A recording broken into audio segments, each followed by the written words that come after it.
అయితే వెంగమాంబ ఆరోపణలకు ఎమ్మెల్యే కాకర్ల సురేష్ బదులిచ్చారు. వెంగమాంబను అసలు నేను 2 సార్లే చూశాను. ఆమె వెనక వేరే వ్యక్తులున్నారు. ఒక నిర్మాత, ఒక డైరెక్టర్, ఒక టీడీపీ నేత దీని వెనక ఉన్నారు. ఈ ఆరోపణలపై నేను లీగల్గా పోరాటం చేస్తాను అని అంటున్నారు కాకర్ల సురేష్. ఒకరోజు కొండాపురంలో ప్రజా దర్బార్ జరుగుతూ ఉంటే ప్రజా దర్బార్ దగ్గరికి వచ్చింది.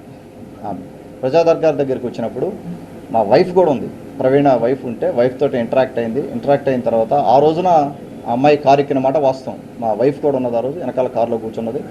ఆ నెక్స్ట్ డే కూడా నేను ప్రోగ్రామ్స్లోకి వెళ్తూ ఉంటే ఎక్కడో మధ్యలో దుత్తులోనే ఎక్కడో కారు ఎక్కిన మాట వాస్తవం. విజయవాడ జనరల్గా నేను విజయవాడలో అసెంబ్లీకి వెళ్ళినప్పుడు అక్కడ ఏదైనా హోటల్లో ఉంటాను నేను. హోటల్ లాబీలోకి ఇక్కడికి ఎవరైతే దీని వెనకాల మొత్తం ఈ కాన్స్పిరసీ వెనకాలంతా ఒక ప్రొడ్యూసరు, ఆ ప్రొడ్యూసరు ఒక పెద్ద మనిషి, తెలుగుదేశం పార్టీ పెద్ద మనిషి, ఒక ప్రొడ్యూసరు, ఒక బచ్చా బ్లాక్మెయిలర్ దీంట్లో డైరెక్టరు, ఇంకొక 2 బ్లాక్మెయిలర్స్ ఆ ఊరి నుంచే ఉన్నారు. మొత్తం 4 కలిసి ఈ కథ అంతా నడిపారు. బాబు గారు జాతీయ అధ్యక్షులు, తెలుగుదేశం పార్టీ జాతీయ అధ్యక్షులు లోకేష్ బాబు గారు ఉన్నారు. టికెట్లు ఇచ్చేది వాళ్ళు. ఒక పార్టీ, ఒక సిస్టమ్ ఉంది ఇక్కడ. నేను ఎమ్మెల్యే, అది కాకుండా మొన్న కొత్తగా అయిన ఎమ్మెల్యేనే. నేను 2029లో మీకు టికెట్ ఇచ్చేది ఏంది? ఏం మాట్లాడుతున్నావు తల్లి నువ్వు? ఈ పెద్ద మనిషికి, ఉదయగిరి నియోజకవర్గంలో ఉన్న పెద్ద మనిషికి ఇంక ఏమీ దొరకనట్టు ఇంత నీచానికి కూడా ఒడిగడతాడని చెప్పి నేనైతే అనుకోలేదు.